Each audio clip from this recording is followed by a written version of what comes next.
Kalingap Rab nag-organize ng isang grand night swimming ngayong gabi dahil di umano sa naganap na successful na 111,000 live viewers niya noong birthday ni Erica, na kaya naman kasakasama ang mga diwatas ng Kalingap.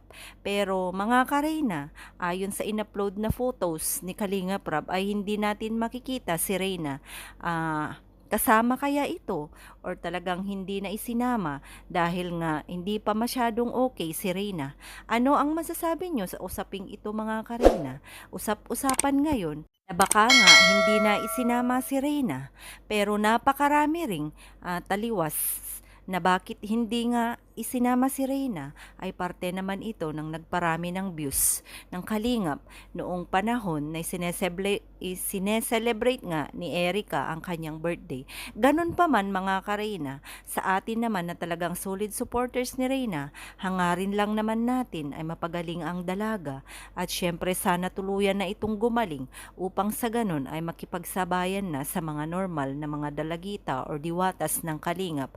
Sa ngayon ay isinama man ito o hindi, sana ay wag na tayong magdamdam, mga Kareyna, dahil alam naman natin na siguro nga ay hindi na ito isinama dahil sa kanyang sitwasyon or kalagayan.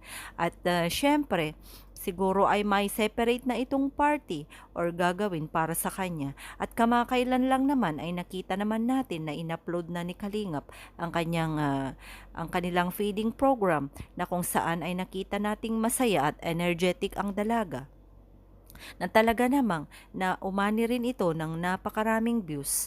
Kaya mga Kareyna, isinama man si Reyna o hindi, maging masaya pa rin tayo. Ang mahalaga, alam natin na naaalagaan at nasusubaybayan si Reyna. At syempre, higit sa lahat, sana ay gumaling na nga ito sa lalong madaling panahon o maipagamot na nga ito ng tuluyan sa tamang doktor upang sa ganun ay malaman na ang tunay na kalagayan o sakit ni Reyna.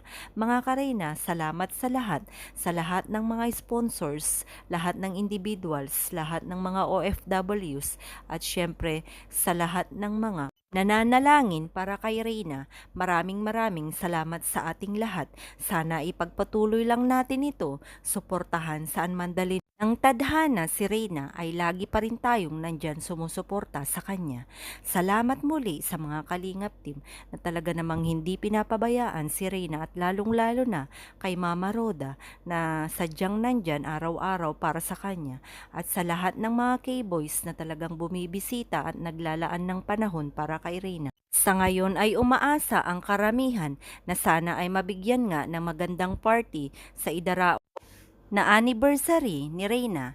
May sponsor man ito o wala, sana ay mabigyan ng pansin si Reyna upang sa ganun ay mapasaya rin ang mga sponsors, ang mga viewers at lahat ng sumusuporta para kay Reyna. Maraming salamat po.